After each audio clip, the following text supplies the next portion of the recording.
Hi, everyone. Welcome to the Julia Jubilee, our virtual celebration of the life and legacy of Julia Child. Before we get started, I'd love to know where everyone is tuning in from. Let us know in the chat. I've seen people from Germany, from all over the United States. Very exciting. I also just want to point out the Q&A function. So if anyone has any questions for our panelists today, be sure to put them in down there and we'll try to get to as many as possible. Oh my gosh, people from Seattle, from New Jersey, Austin. Hi.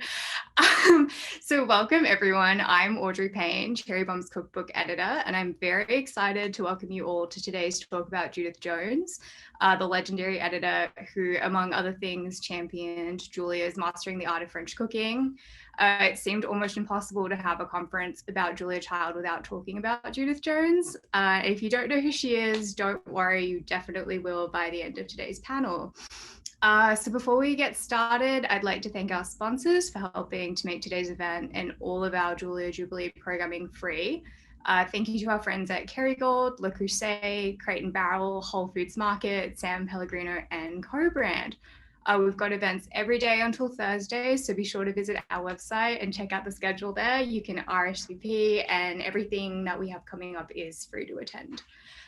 So to kick things off today, I'm excited to welcome Abena Anim-Somuah to introduce our panelists. Abena is joining us from Toronto. She's also the co-founder of Food Supply, and she wrote a wonderful story about Edna Lewis in the latest issue of Cherry Bombe, which is our Julia Child issue. So if you have this at home, I really encourage you to read Abena's story. Abena, are you out there? Hey. Classic Zoom. Can everyone see me or hear me? Both things? Yes. Okay, cool. Thank you. Awesome. Well, I'm so excited to be here, Audrey. Thank you so much for that kind introduction. Leave you to take over now. Cool. Awesome. Hi, everyone. Hope you're having an awesome afternoon. Like Audrey said, my name is Abena Anim-Somuah, and I'm truly honored to give the introduction to this afternoon's panel.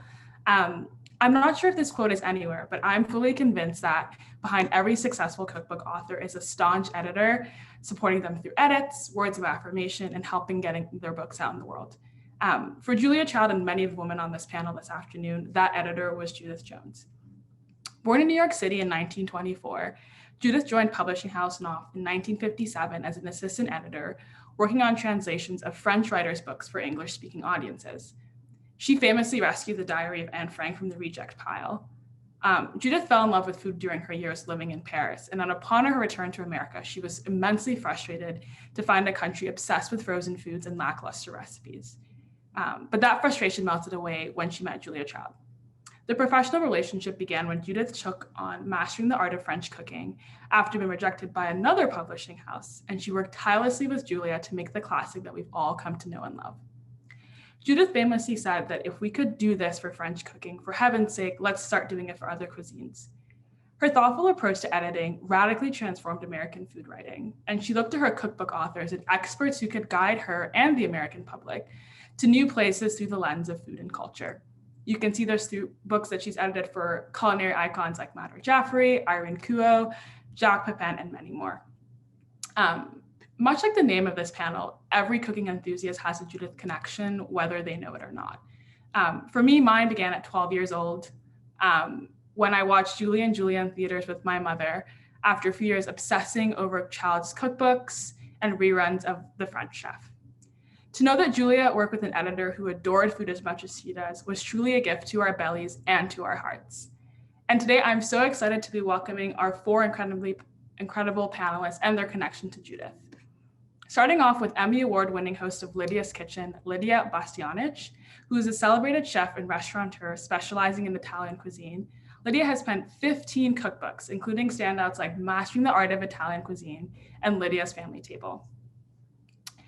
Joan Nathan has been championing Jewish American cooking for several decades through her PBS show, Jewish Cooking in America with Joan Nathan, and her 11 cookbooks, including her most recent, King Solomon's Table.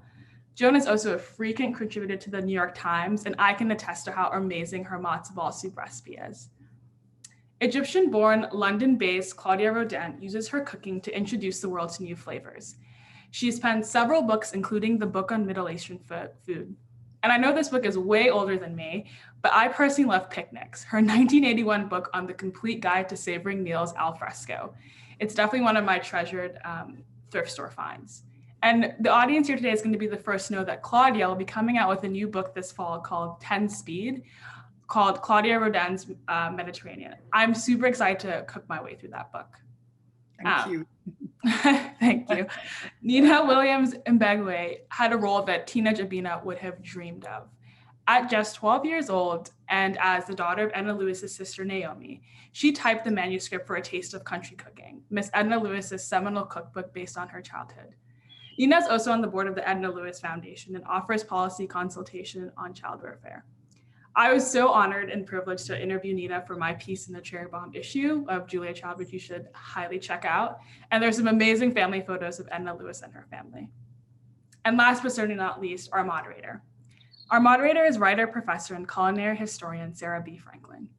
Combining her training in history, public health, and documentary studies with her experience in sustainable agriculture and grassroots community and anti-poverty work, Sara has written for many publications, including The Washington Post, The New York Times, Travel and Leisure, and Long Reads. She edited an incredible anthology on Edna Lewis and is currently working on her book, Tastemaker, The Remarkable Life of Judith Jones, and I cannot wait to get my hands on that book. Sara is also a mother to incredibly adorable twins, and I'm so honored for her to be leading this talk. Thank you all for coming, and I hope that by the end of this panel, you can have an incredible Judith connection. Sara, it's all you. Thanks, Abena. Of course. Hi, everybody. This is such a delight after this year of not enough socialization with people that we love and admire. So this is a real just diving into the deep end. And I'm so excited to be talking with all of these women about Judith Jones, not for the first time, in some cases the second, in some cases the fifth or sixth time. But hopefully all of us together will bring some new memories to light. So the first thing I wanted to hold up, because I'm sitting here in my office, is I keep Judith's original business card posted on my wall. And I love it. This was her very first one when she was hired in 1957. And I found it in a box of her papers after she passed away that her stepdaughter gave me access to. It's one of my treasured possessions. But we have here a group of writers and family members of writers, I'm thinking of Nina, who worked with Judith across an incredible span of time, starting in 1970 with Claudia Roden, which was 9 years after Judith published Mastering the Art of French Cooking with Julia, all the way until Judith's retirement in 2011 when she was 88 years old. So we have a representation of 40 plus years of her career here, which is really remarkable. And so I wanted to begin with sort of a warm-up speed round. So this question is for all of you, and we might trip over each other a little bit because it's Zoom and it's wont to happen. But if you had to choose a single word to describe Judith as you remember her, what would it be?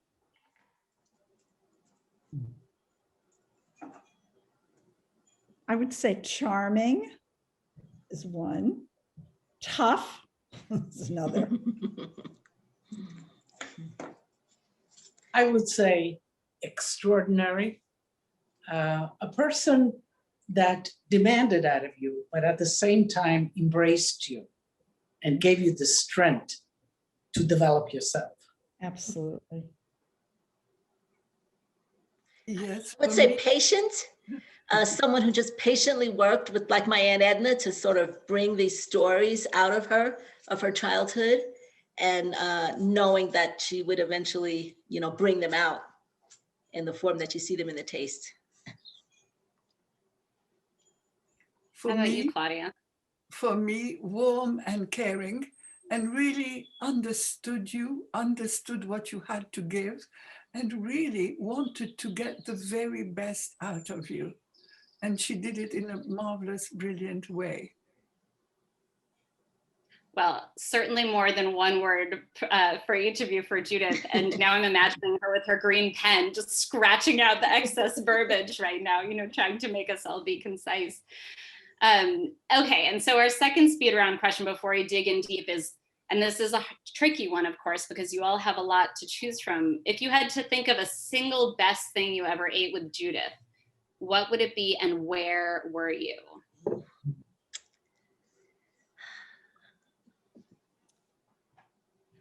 Well, I would say she made a wonderful rhubarb tart from her garden with tiny little strawberries, and we ate it in Vermont. I would assume that was up at Bryn Teg, Joan, at her house there in Vermont. Yes. Yeah.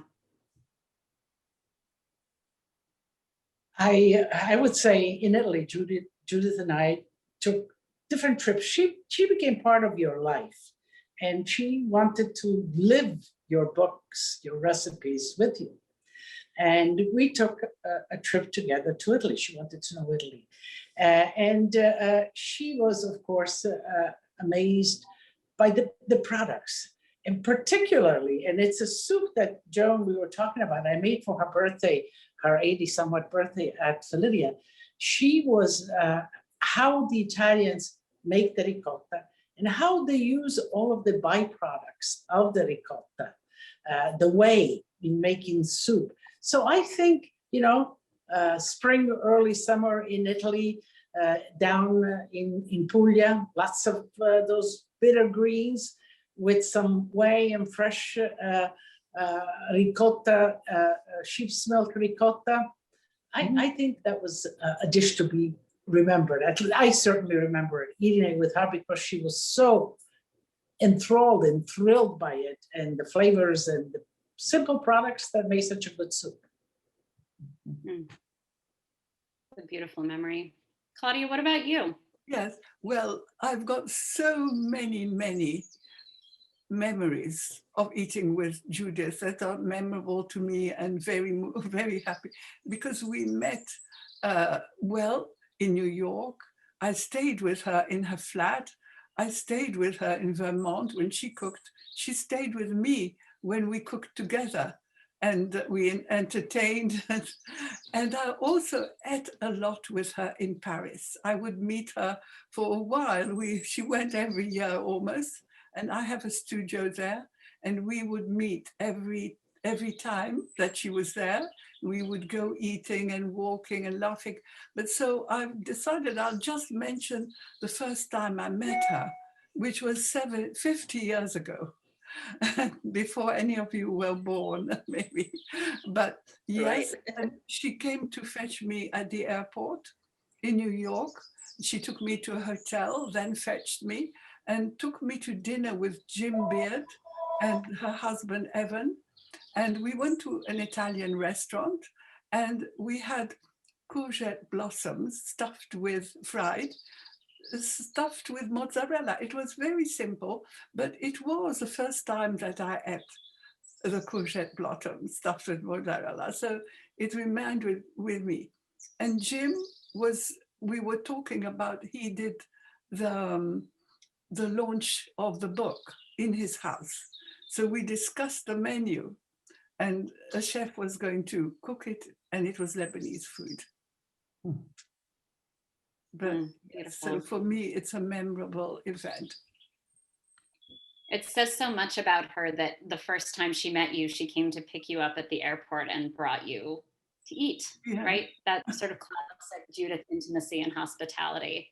Nina, what about you? I know you were a young girl and a teenager when you met her, but there are photos of you in Central Park eating with her.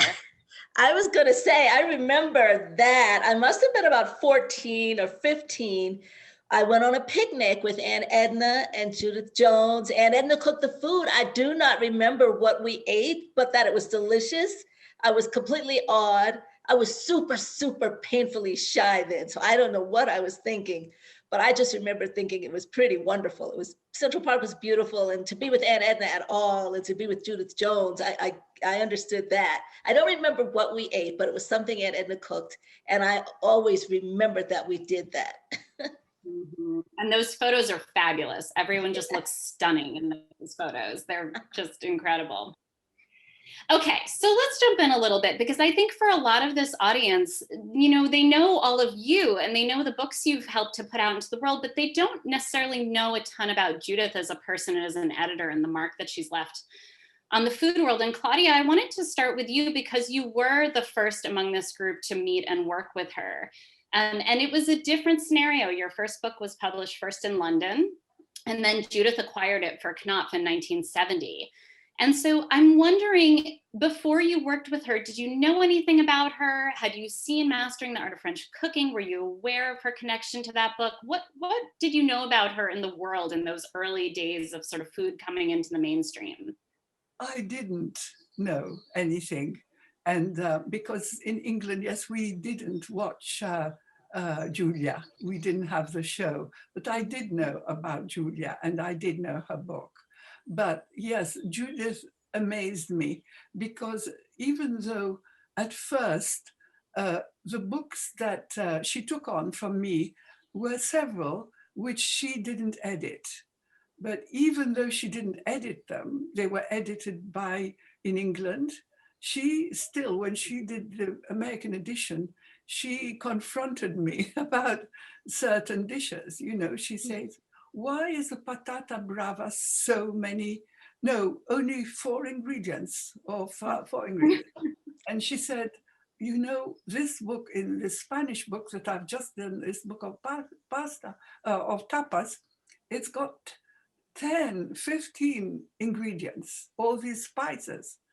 And I said, you know, I just got it in Spain and that's all they used. But we had arguments over several things, even though she didn't edit, she could have just passed them, but she was so curious. But when she did edit my book, I thought it was a Jewish book. I thought there would be no editor on earth like her. I have never in England or anywhere else met an editor like her. I don't know the future, you mentioned the future, whether there will be anybody like her, but certainly the way she really got into the book, cooked the recipes and advised and cared and wanted to inspire. I mean, the amount of effort she took. And then at the end, in putting the book together, maybe I should leave it for another question or something. Or maybe, yes. No, I think it's quite important. As a thing, I think it's well, really with the Jewish book, I went on for 16 years. And I didn't want to leave it because I was so fascinated by the research that I wanted to just go on and on. And she would come every year, or we'd meet, and she would say, where are you? What are you doing? How far have you got? And she wanted to know what I had just been doing. But then at one stage, she just said, just give it to me. I said, I can't. I haven't done the Jews of Afghanistan. I haven't done the Jews of, she said, no, you've got to give it. It's going to be just your odyssey and just what you found. You can't find everybody. And so when I brought her all my huge amount of stuff that not only recipes, but people I met, the history of these communities, the history of this thing. And I came, and all throughout those 16 years, I kept thinking I could never put it together, could never put it together. But when I went, she said, just bring everything. I brought it to her office. She put all the papers on the floor, all over in piles, on her desk, on chairs. And then in 2 days, we did it with her. She would say, where shall we put that? There, with them. Where should we put this story with those recipes? Where shall we put the amount of emotional impact she put into what you were doing? And you felt that she really cared about what you did, and she also cared about you. Mm-hmm. That level of integrity. Yes, so I feel, yes, she was sensational as an editor. One of the things that's making me smile is how frustrated she got when everything switched to email, because she was such a tactile person. She wanted to spread everything out and see it and post things up on the wall and be with you. And she suffered when everything became digital. I mean, I think she retired at just the right moment for herself, because I think she would have hated all this track changes stuff that we do now. And Zooming, imagine Judith on Zoom. It would have been a real trip. So then this is a question, I want to punt this one first to Lidia, but really it's a question for all of you, which is, you've spoken a lot about her making a writer out of you, and you talked in great detail with me about it a couple of years ago. And I would love you to sort of talk to this group about, what did she expect you to bring to the process of writing a cookbook, both the prose and sort of the memories and headnotes, but also to the writing, and how did she help you get better? I mean, you've been quoted as saying she made a writer out of me and she liberated me to write. Can you talk to us about that a little bit?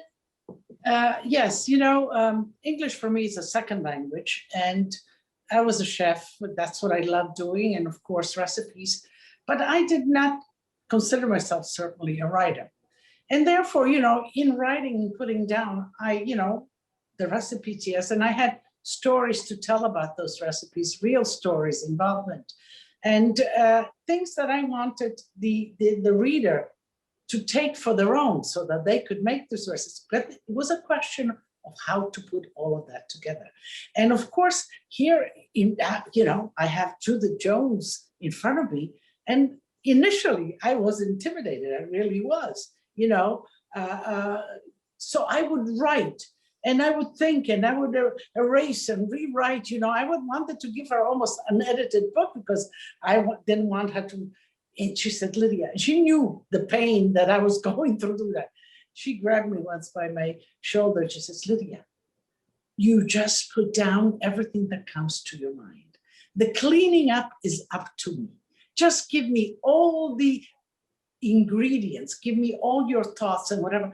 And that kind of liberated me and put me in a comfortable spot. To write about something that you love is not that hard. And then to put, the stories, because for me, food is a story, food is history, food is who we are. So all of that sort of began to flow from me, and she would just shuffle it around and fix it. And then when she missed something, she says, how about here, Lidia? What did you do here? What can we share here? Why did you do that to those beans? Why did you think, why should we use them just in January or February and so on? And she really took me by my hand, paragraph by paragraph. But the most important is that she made me free to express myself and to put down in words what I loved. And then she fixed it up. Yeah. I love that you pointed out that she was curious about the why and not just the how, because I think often people think about cookbooks as teaching tools. They're how do you do this rather than why do you do this? And there's a big difference in the approach to a book, in terms of a book that asks the question why, which is a much bigger book, right? It has curiosity to it, and it can open other doors. Joan, what about you? You were not new to writing. It wasn't your first book when you came to Judith. And I remember you telling me that when you turned in your manuscript of that first book, why don't you tell the story? But you had a phone call that has loomed large for you ever since. Well, I remember the phone call so clearly, that it was Monday before Thanksgiving. I don't know why I remember that. And she called me and she said, I think you'd better come to New York. I don't understand what your book is all about. So by the time I hung up, I was afraid of Judith Jones. This was my first book. It was Jewish Cooking in America. And by the time I hung up, thank God for the food processor, word processor, also thank God for the food processor. I figured out what was wrong with the book, that I'd done it like a history book, not a cookbook. So by the time I got to New York, I realized how to rectify it. But that too, I don't know if the others have the same feeling that I do. It's not what she didn't say. Like if she said nice, if she wrote the word nice in her green pencil on what you've written, you knew it was really good. But she rarely did that. Most of the time she did real editing. I could show you pages and pages of green. I saved the worst edits.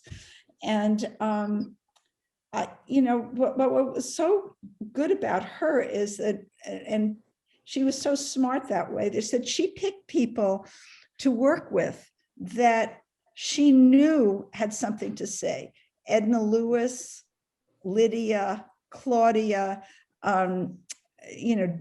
Julia, then right after them, Marcella Hazan and Madhur Jaffrey. I mean, it's amazing. And she would always say to me, don't do anything in favor of a book unless you think it's worthwhile. It should be something that should be published. And so it made you look at things very differently. And, listening to everybody else talk about their trips, we had a lot of trips together. And one of the things that, if I can talk about this now, that, you're right, she wanted the best for you. But when we were in France, it was for her 50th anniversary of working at Knopf. And so she invited me. I was working on quiche, kugels, and couscous on the food of the Jews of France. She invited me to Strasbourg, where I was already going to be. And she wanted to go to Auberge de Lille, for a 3-star restaurant that Knopf said they would pay for. So we went there, but we had to order the plat du jour because she didn't want the publisher to spend too much money. And that was another thing of Judith. She would never go to the most expensive restaurant. She was just very careful that way. And I think she preferred eating either at home or she loved eating at Brentag in Vermont. So, but whether you went someplace special or not, it was always an adventure. Yeah, you're right. She was not impressed by famous chefs. She was interested in people who were really skilled home cooks or had a little cafe and had just tremendous skill and practice. Nina, I want to come to you because you had a really different experience of Judith. You were young and coming of age and you were helping someone write. She happened to be your aunt, but you were sort of in the role of a sort of translator cum co-writer. And I would love to know, at an impressionable age, what you learned about writing and writing recipes specifically through working with your aunt who was working with Judith. Right. Yeah, it was amazing, especially as I look back now. I was literally like 12 or 13, had my first typewriter, for those of you who remember what that was taking a typing course. And Aunt Edna's handwriting was chicken scratch, and she'd give me these. Decipherable, I can vouch. Yes, she'd give me these yellow legal pads of the recipes. And then my 12 or 13-year-old self, I would just be driven crazy because Aunt Edna had these long sentences. The whole page would be one sentence describing all this wonderful food, the baby chickens, the farmyard animals, the streams. And I'm like, Aunt Edna, you can't, so I was trying to fix that. And, that would then the type would go to Judith and it would come back and we'd work on it and go over and over again. So certainly, just sort of the mechanics of writing. And I think more so just wanting to get at what Aunt Edna's memories were and bringing that to paper and how important it was to flesh that out and that balance between writing a recipe and having some history and how people lived and how they raised food, sort of bringing that all into play. And I think writing to bring the person's voice out so that you could hear Aunt Edna's childhood memories of growing up in this community of people who'd formerly been enslaved and really making that beautiful. I think that's, I don't know, what I learned or what I remember coming out of that, that I thought was, and as an adult think is even more remarkable. I don't know that I thought it was remarkable when I was 12 and 13 years old, but certainly now I just see that it was such a gift that she gave us to put that on paper and to see the importance of putting that experience in those recipes and the lifestyle that the people lived, that they crafted out of a really horrible experience, but brought us something that's still resonating, with us today. Yeah. So this is a question that I'd love for each of you to address, but one of the things that Judith is really known for is her literary rigor. She was a literary editor as well as a cookbook editor and brought the same attention to her cookbooks as she did to novels and poetry. And she sort of believed they all deserved equal attention, right? Your words had to be careful and artful and really expressive of a voice. What did you learn about how to write a recipe that reads beautifully with her? I mean, the recipes she edited are works of art. They are perfect. So I'm curious what you guys learned about language in a form, recipe writing, that for a long time was very minimalist, very not artful, kind of, you know, formulaic, let's say. And the books that you've all written are not that way in their recipes at all. They're recipes that work, but the recipes have beautiful language in them. Well, she never liked the words mix or place or combine, right? And she, you know, she wanted you to write, she didn't want it to be so formulaic. She wanted what she taught me was you have to go from the minute you pick up a spoon or a fork to do something, do it the way that people do it, not put put something in a pot, or in a pot, put something with what comes first. But you just had to really think about the way that you yourself want to explain these recipes. Yeah, I think that's right. Because she learned so much from each of you, she wanted the readers to feel the same way, that they were really being led as though they were standing at your elbow from one step to a next. I think when she would say words like, I forget, maybe one of you remembers, crocodile, whenever, I forget which recipe it was that she did, that you would say crocodile about 10 times, and that's how long you would mix something. Yeah, I think with me, it was almost the opposite problem, or rather, but she didn't see it as a problem, because I started writing the first book was by interviewing people who had never had a cookbook. In Egypt, there wasn't a single cookbook of any kind. You wouldn't even find it in a magazine, or people did not write recipes to be published. People didn't trust anything that was written. They only accepted things that were passed down in their families. And when I started writing, it was collecting recipes from people. And I wrote down every word they said.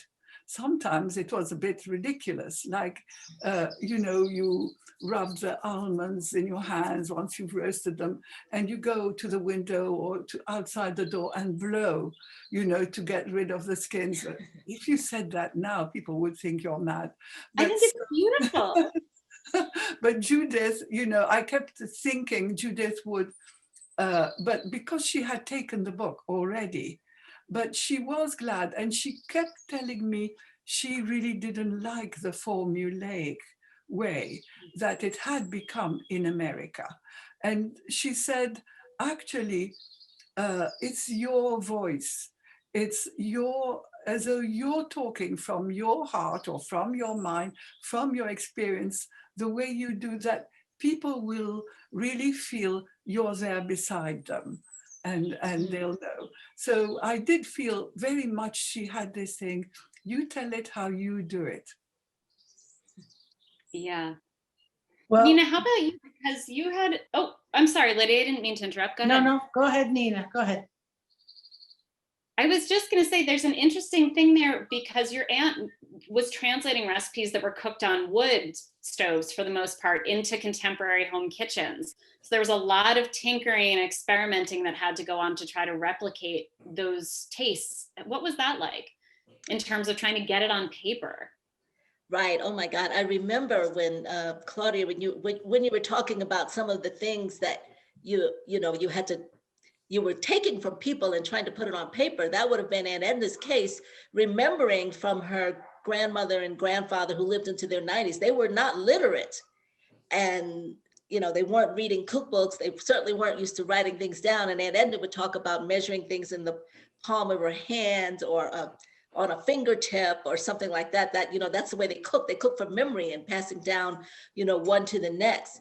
I remember because she tested all the recipes in our little kitchen up in the Bronx on 138th Street between Willis and Brook. We had a tiny kitchen, Brook Avenue, a tiny kitchen, and she tested all the recipes there just over and over. And I'm sure Judith, had a hand in her calling her, she had a sister and brother who remained in Virginia on their farms, and she checked everything with them. And they would have been, you know, the sister would have still had a wood cook stove. I do remember that. I even learned how to cook on a wood cook stove. And together they were, you know, doing the translating. So, you know, she'd talk with her sister Jenny, and then she'd try it on our stove and would be adjusting the temperature. So it was, you know, hands-on and putting that down, and Judith would bounce that back if something didn't make sense or if it wasn't quite right. It was indeed, and again, another testament to Judith, getting that from her mind and her heart, things that she got from people who were not writing anything down, and to get that to us today, I think it's just an incredible gift that she had. And now it's this time capsule that we couldn't possibly replicate. Yes. Lidia, what about you? Well, you know, I felt that she really got into me. She wanted the emotion. She wanted the sentiments. You know, for me, I left as a young child, 12 years old, to come to the United States. So I cherish those memories and the time that I spent, you know, as a child with my grandmother in the fields with the animals. That was, to me, I cherish that as a story, something that gave me strength. And that she wanted all of those stories, you know, when I told her, you know, and talking, Claudia, you're talking about the almonds. I remember, you know, with my grandmother, the beans, the beans, the string beans, you eat them green, then they mature, they dry. And then you, as kids, we used to shell them in the courtyard, and we would save them for winter soups. But when we would shell them on a cloth, and kids, each one on one corner, would throw these shelled beans up in the air, and the wind would blow away the little membrane on top, you know, just like the almonds, you know, just like the almonds. And I think, you know, she wanted all of these things. I kept these memories because, you know, we escaped communism back into Italy, and I didn't know I was going to see my grandmother again. And food was my connector to those emotions, to that time. And so I really remember vividly, and she wanted it all. Yes, Lidia, put that down, you know, and because people kind of enter into your world, you know, we are kind of leading them into a world of comfort of food, or being comfortable with food, cooking, and each in our own ethnicity in a way, you know, we can't take that away from what we do. And you bring people with you, and people just love to enter into somebody that they can trust and ultimately cook their flavors and make their flavors. And she was so good. She got, you know, as much as she could, she would get out of you. She wanted it. Yeah.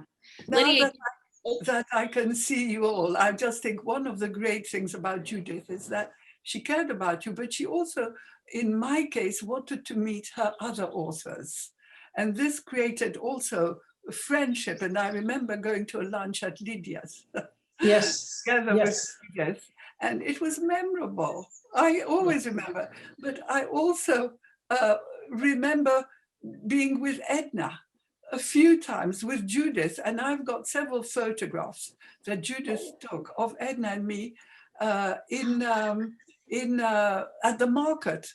And then Edna invited me to, we went together at somebody else's, and she brought her biscuits that she was doing for a shop for Dean and DeLuca. and I was just thinking, and you know, I just thought it was a kind, she gave you also an experience. And yes, Joan Nathan wasn't in New York, but it's how I met her. But also, yes, Jeffrey Steingarten, Marion Cunningham, all her authors she really cared about. And I felt, you know, I had a real friend who really cared, which was, it's not often that you get it in the publishing world. Nina, oh, go ahead. Well, I remember when Judith wanted to go to Israel, and I took her with me, and with Bronwyn, her stepdaughter. And we were up at the Sea of Galilee. And one of the things I really loved about Judith was her spunk. You know, when we were in Vermont, we would I loved to swim, so we would go into that freezing cold pond every morning when we were doing our editing sessions. I'm sure both of you had those too.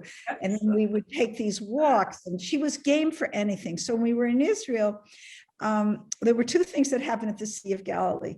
One, we had this bread that was made of, that was cooked on top of these black stones.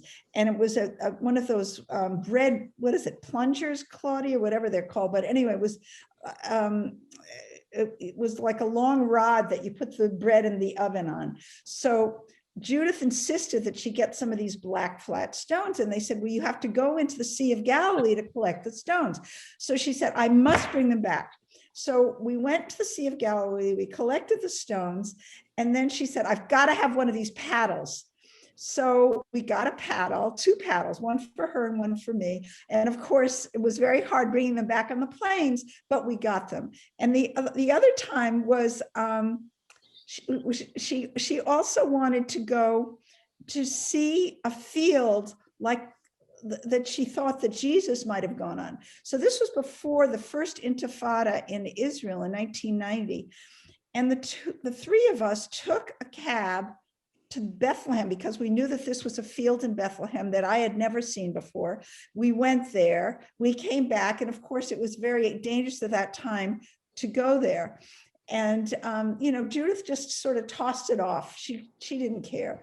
And she would like drink, I gave her some goat milk at a farm, and she would just toss it down, I mean, she would do a lot. And she was much older than I was at that time. I mean, not now, she wouldn't be that much older, but, it was just an adventure being with her. And it was so much fun. She was ageless, really. Nina, I wanted to share with you, Edna worked in Nichols, right, on 58th Street. Yes, 58th Street between 2nd and 3rd. Lydia was on 58th Street, she was between 2nd and 1st. Lydia was on 58 between 2nd and 3rd. And she would come down, she would walk down and walk in front of Lydia. And of course, I knew of her. But I loved her because she reminded me so much of my grandmother. That fragile individual. Her hair was in the back, just like my grandmother. And she would come in. I invited her in, and we would have some coffee, something. And the way she talked about food and cooking food on the open fire and all of that, it was magnificent just to share a few moments with her. She would go from there, I guess, home, sometimes in the afternoon. But she worked in Nichols, up on the east side. This was in 1981, 82. Oh my God, thank you so much. That's amazing. Amazing. I have so much more I want to talk about with all of you, but I think I only have time for one more question. So I'm going to try to compress 3 questions into one, and you can each answer it as you like. But, we have to talk about legacy, right? We're talking about a woman who is no longer with us. Judith died in 2017. And the world of food and cookbooks is changing, and fast, since she left us. And so I'm curious to know from each of you sort of what imprint you think that she left. And 2 of the things that I've thought about a lot, particularly as I've been working on my book about her and having known her, are that I feel like she really gave Americans permission to take pleasure in food and cooking in a very un-American way. We tend to be a very kind of tight country. She talked about that a lot, the sort of puritanical streak.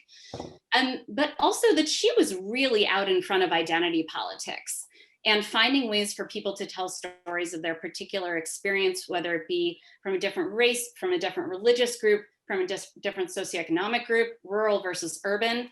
And so I'm curious how you each think about sort of the magnitude of her impact on how we think about food and the role that cookbooks play in food as culture. Big question. I think this thing about pleasure, she was afraid that people were not cooking for pleasure anymore, that they were afraid of food. They're afraid of it going to do something bad to them, that people were so worried about health, but also there were all these fads that were coming and going, and that people were losing this love of just eating for pleasure, good food. she did. I wanted to put in, just if I've got a moment, that when I was in Paris, she would have a list of where we should eat, and some of it came from Jeffrey Steingarten's suggestion. But once she went to, there was 2 American chefs from California who had rented a big flat, and they were doing dinners there, mainly for Americans. And they had a huge long table, and there was chandeliers, and it was very dramatic. And they were cooking French food, and the Americans had all booked from America. But she started telling me about when she was young as a girl in Paris. That's what she was doing to earn her money. 1948. Yes. And it was just after the war. It was a very, very extraordinary time in Paris. But for her, I went to school there in 51, not much longer. Must have been there at the same time in a lycée. But the fact, yes, for her, politics, people, we talked about everything, personal things. Although she looked stiff and straight and all that, she really was warm, and she adored her husband. She loved people that she met in Paris when she was very young. And until now, I'm speaking to one of her close friends. I speak to her almost every week on the phone. I've never met her, but she was Judith's friends, and Judith would see her. Yes. So amazing that you're she is. And now she can hardly walk because she was older than, or as old as Judith. But she phones, and we talk about Judith. And she talks about the great times they had in Paris. But I think she was a very passionate woman, passionate about food, and passionate about ideas, not ideas, about truth and reality and the good. And yeah, she was caring about human beings. Absolutely. But I think of her legacy, just after she died. I saw her just before she died, and I was at her apartment just after she died.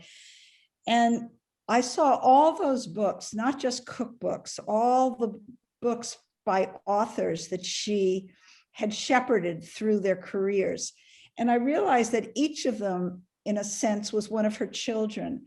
And I think her legacy, it's certainly her cookbook legacy, is what she taught all of us that we put in our books, that we worked so hard on, and that we tried to keep the standards that she had taught us.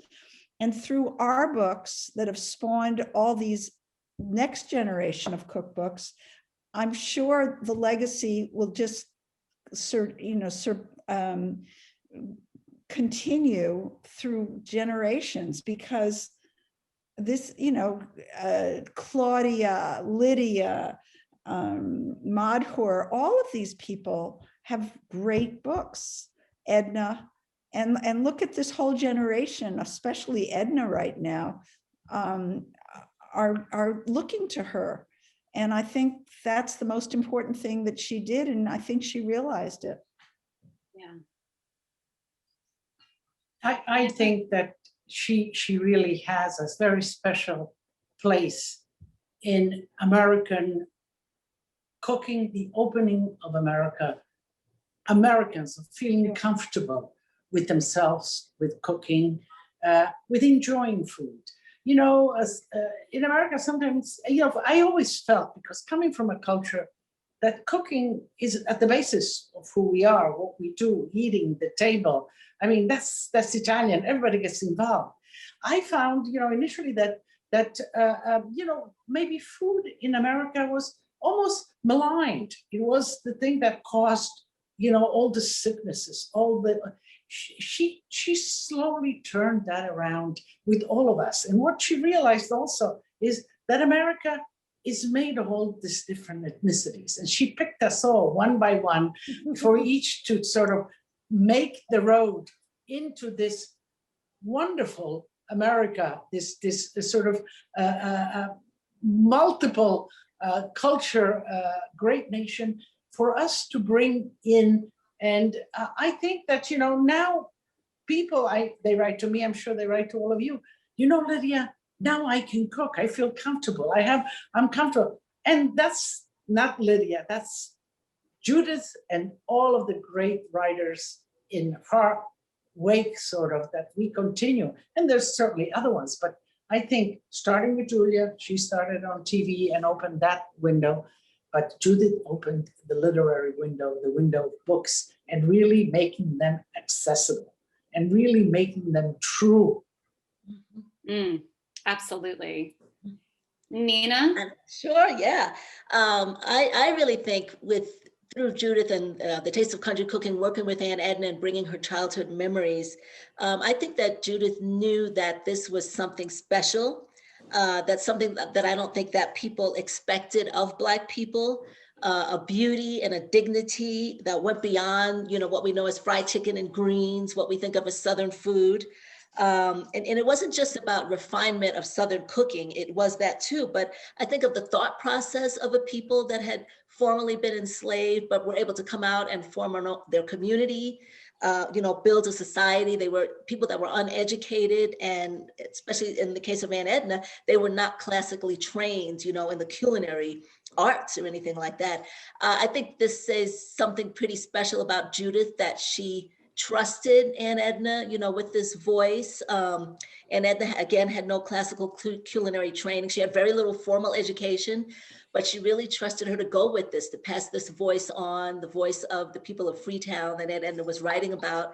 And it's had such an impact on what we think of as Southern cooking and American cooking. So I think that is, much of the legacy of Judith, at least in my eyes. And I'm just grateful that she took that chance with my aunt and had her pull that voice out to enable Aunt Edna to, to still impact people today, which is amazing to me. So we have pleasure, dignity, humanity, excellence, and the power of the human voice and human storytelling. I mean, what a legacy, right? And in only 40 minutes, and I know each of you could go on and on and on with more stories and details. I want to give space for maybe one question, Abena, if you can pick one out of the chat pile for this really esteemed panel. Ooh, this is going to be a tough one. I think we're probably going to go a couple minutes over, if that's okay. So maybe we'll do 3 or 4 questions. Truly, this has been incredible. I'm honestly so emotional just listening to you all. I feel like this is like, it's like watching like the Super Bowl, but for cooking and just for strong female voices. So thank you all so much for just sharing your stories. And again, I love all your cookbooks so much. They are very treasured in my home.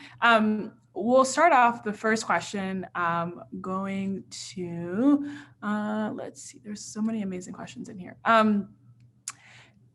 Sarah, actually, I'll start with you. Based on your history with Judith Jones, did Judith Jones ever visit Julia Child in France? If so, can you compare her kitchen in France and her kitchen in Cambridge? And what do you think Judith observed in both? So Judith and Julia missed one another in France. They weren't there. They overlapped in terms of timing very briefly, but they didn't know one another there at all. So when Judith began working with Julia, Julia was living in Stockholm, and they were on their way to Cambridge. So as Mastering was getting ready to be published, Paul and Julia were headed home to settle in Cambridge. So I can't make that comparison from firsthand knowledge at all, unfortunately, but they spent a lot of time in Cambridge together, testing recipes, going over writing. I mean, endless time. There are a lot of stories there, and vice versa. Julia spent a lot of time with Judith in her apartment in New York and also up in Vermont at Bryn Teg. I mean, you're talking about a working relationship that lasted for decades. Truly, talk about a solid partnership. Not too many cooks in the kitchen, I guess. Joan, this question's for you. What was it about Judith that so connected her with, this is from Shelley Tatum Kieran. So this question is, what was it about Judith that you just loved about connecting with her? And in terms of like her foresight and intuition and helping you develop your books? What I really liked about Judith was what was so unexpected. I was scared to death of her. I mean, that's why I never called her before I were to ask questions for the Jewish Cooking in America until she said, come to New York. But we got to know each other very well. And I have had a tough mother, and who I also loved. And that's why I loved Judith. But what I really liked about her more than almost anything else was that she respected human beings. She might have been very critical of a lot. You know, she hated processed foods. She hated a lot of the things that we did. She thought of as superficial chefs, but she loved human beings. And she had a knack for picking people that she thought were really worthwhile to be working with. So you felt sort of privileged just being in her company. And yet she, you know, if she heard us talking right now, I was thinking about this, she would have thought this was a lot of guff. You know, I did it because I loved it. I didn't do it for anything else. And I think that's what I liked about her. People used to wonder, you know, here I was sort of middle-class Jewish and she was Protestant and sort of, you know, in a way waspy. And we got along great because there was the humanity in both of us that was very similar. And I'm sure it's the same with everybody else, that all the other women that are here today, and men too, that there's something human that I loved working with Judith about. And once I got over my fear of her, we became great friends for many, many years. So I think it was the humanity that really got, I knew who she was as a human being. You know, she was flawed like all of us, but she was great. Yeah, that's so powerful. I believe there's a Farsi term called nafras, which is just like this love of food, and just like everyone has this, like, it's almost like a hidden talent of just appreciating food. And I feel like just reading her stuff and listening to how you talked about her, it's that kind of love of food that you can't really quite like put your finger on. So that's incredible. And she was also her own person. You know, I remember her telling me this story about when she was very young and her parents wanted her to go to Brearley straight through. And she thought she really would like to be with her grandparents in Vermont. And she had the spunk to just get there. Like, this was very, very young. Sarah will know. I don't know exactly how. I read the letters. They're bananas. You know, she did, and she led her life like that. And that's also what I really, a spark in her that I think we all loved. She wasn't conventional, even though she seemed conventional. You know, I think I want to pause there for a moment, Joan, because I think that's actually so important, especially now, I think, as there's been a kind of tribalization of our culture. So people picking their corners and sort of associating more and more with people that maybe they think share their values or an identity on the surface. And she just was in the business of knocking down barriers wherever she went. She didn't care about them. She didn't care how people identified her or what they thought was appropriate for a woman to do, or someone from the Northeast or a Protestant or whatever, what have you. She did what she wanted to do. Right. And she did it fearlessly and she did it with excellence. And so it was really hard for people to call her out about it because she always did it well. And she did it with grace and humanity.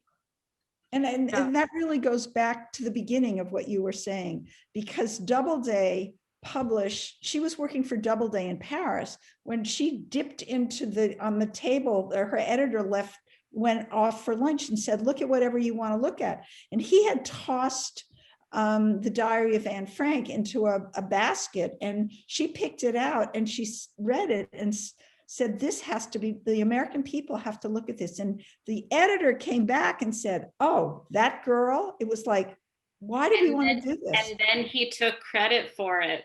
Right. And so that's she was tough. I loved her. Tough. Yeah. And also I think especially at a time when women weren't necessarily offered a voice, just for her to be such a staunch believer in herself and then translate that to, you know, Jewish cooking and Italian cooking and just cultures that typically weren't revered or looked down upon. So, and just being a great voice for a lot of pioneers, like someone like Matt or Jeffrey, someone like Lidia, or someone like you, Joan. It's just immensely powerful that like a lot of people, like cooking, I think wouldn't be here today if it weren't without her. I don't think that's a bold statement to make. Lidia, this question is for you, the next question. So everyone was mentioning, there's a lot of cake conversations happening in the chat. So Joanne's cake came up, Edna Lewis's cake came up, Claudia's almond cake came up. Lidia, what is one of your favorite, what is a cake recipe from one of your books that everyone needs to know how to make? Required baking. Well, simple things are, I must say what's in now is the tiramisu. So, as simple as straightforward, but I think what not only the tiramisu out of coffee, which is a traditional, but getting into the season, making it, of a lemon tiramisu or a peach tiramisu. People appreciate that very much. They like that kind of, they're called in Italian dolci al cucchiaio, which means spoon desserts, which means desserts that are made at home with things that you have. You put them together in a container or individually, and voila, you have it. So I think tiramisu is one of the ones. But some of my favorites, I come from Friuli, and it's a Julia that was under the Austrian-Hungarian thing. So I love fruit desserts. So a nice apple strudel, I just love it. Making it in fall, the smell of cinnamon and a little bit of lemon, I love that. Oh, my mouth's watering. I need to probably go make a tiramisu. Can you talk more about this peach tiramisu? What are you subbing for that coffee? Well, you have now tiramisu is made with the lady fingers, you would say, yeah. But traditionally it was made with leftover sponge cake or leftover cookies. So that this freedom, and this is what Judith really did well. This brought out this options and gave freedom to the reader through us, in a sense, and yes, this tiramisu can be made in many ways. So peaches, when peaches, there's nothing better than when peaches are really ripe and whatever. But the ones that are really, the use of the ones that are macate, that are, let's say, bruised a little bit, okay? And so you kind of poach them, give them some cloves, some flavorings, and then you let them chill, condense the sauce, and then you use a little peach schnapps, a little sugar, and and then a little whipped cream, and a little sort of mascarpone, and so little lemon juice just to exalt the peachiness. Now you can do apricots like that, so it just keeps on going. Well, Lidia, I'll have to test it out and send you a picture. Hopefully, it passes the do that bar. I will love to. Peaches are a few months. Peaches will be here. Yes, I live in Ontario, Canada. We get some of the best peaches produce. So I'll have to, if I can't send them to you, I'll try and make it.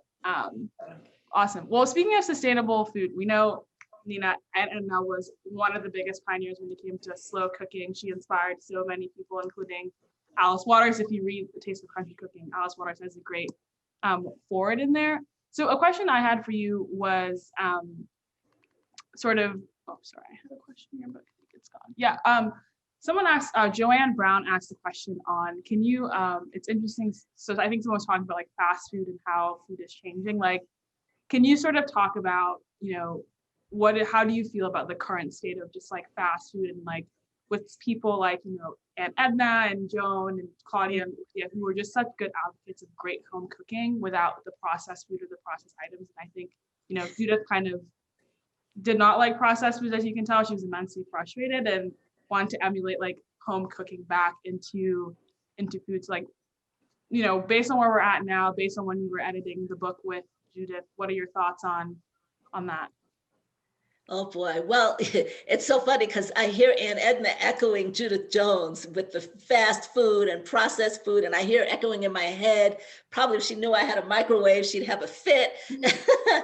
I just think so many things. I know it seems to me that this is continuing to grow. I mean, fast food is still there, but I think all the food that we're hearing about, people talking about Edna Lewis and talking about you all and the food, I think that has brought that back. And I really think to some extent, I hope that that's one good thing that will come out of COVID-19, people being home and having the time to cook and wanting some really good food because they can't go out to the restaurants. And then when they do go out, really appreciate the time that people put into making food really well at really, great restaurants, or, and they don't have to be expensive restaurants, great restaurants in your neighborhood, or great food that your family cooked. And you just forgot how wonderful that was until you were forced to sit still and really remember good flavor. So I really think that, we're coming, I don't know if it's full circle, or if we're coming back to really appreciating food and how it tastes and what it means. And what it means to each other and to be with each other. All this time we've had where we couldn't be with our families, we couldn't see our older people, our grandparents, and we missed all that talk and preparing food together. We've got to just remember how special that is. Fast food has its place, but really this kind of food and the flavors that it engendered, the memory it serves in us and the feeling it gives us, we can't get any other way other than to take the time to really do it right and do it well. Yeah, I think this will be especially, we're slowly getting vaccinated, the world hopefully slowly opening back up, dinners and like those food-centered gatherings are going to be so much more special. Like we're going to be like, oh, we never want to not be home with family again. Claudia, this last question is for you, and then we're gonna wrap things up. So first question is, when is your book coming out? I think there are a lot of fans that are fired up. Oh gosh, that's nice. In September, I hope. Yeah. Fingers crossed. Well, hopefully Cherry Bombe does something fun. They've done a beautiful, beautiful book.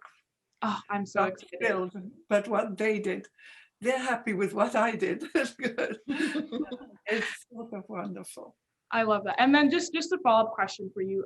So obviously you have so many books behind you. I'm trying to count them, but I feel like I lose count. So it looked like Judith was a big green pen person as opposed to red pen person. And I'm curious just to ask you, if you had, your personal green pen, what was one or two things? Yes.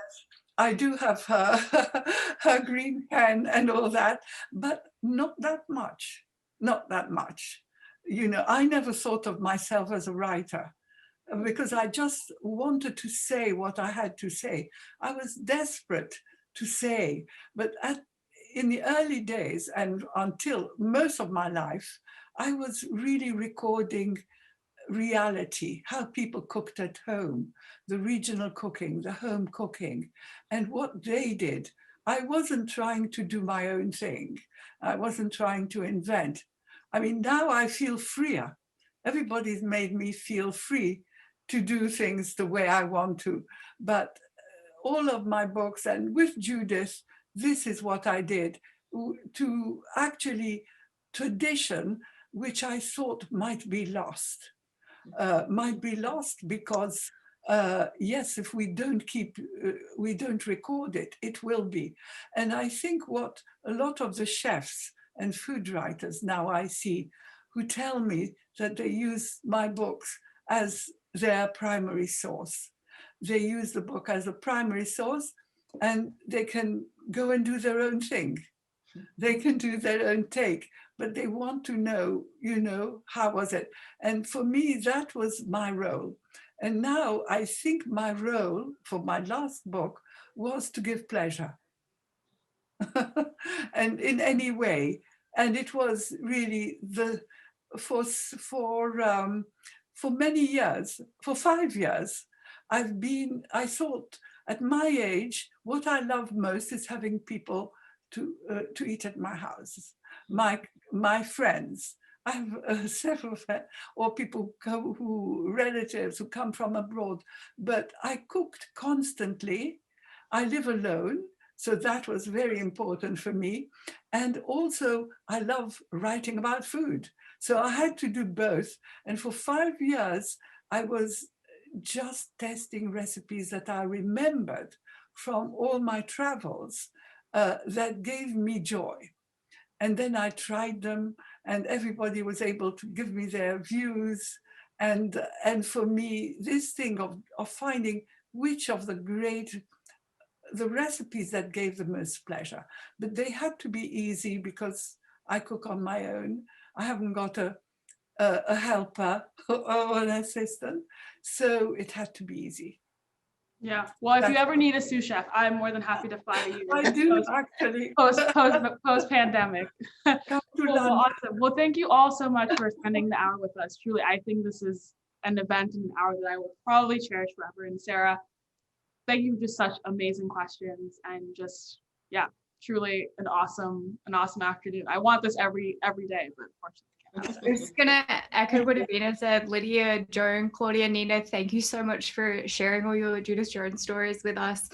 And Sara and Abena, thank you so much for moderating. I know we all wish we could hang out all day. It was such an honor. I also do just want to point out that Sara actually wrote a story about Judith Jones for the Julia Child issue. So you have that at home. Be sure to read that story. Thank you again to all of our friends at Kerrygold, Le Creuset, Crate and Barrel, Whole Foods Market, San Pellegrino and Co-Brand for supporting the Julia Jubilee and today's talk. Be sure to join us for our Food Stylist Secrets demo this afternoon at 5 p.m. Eastern.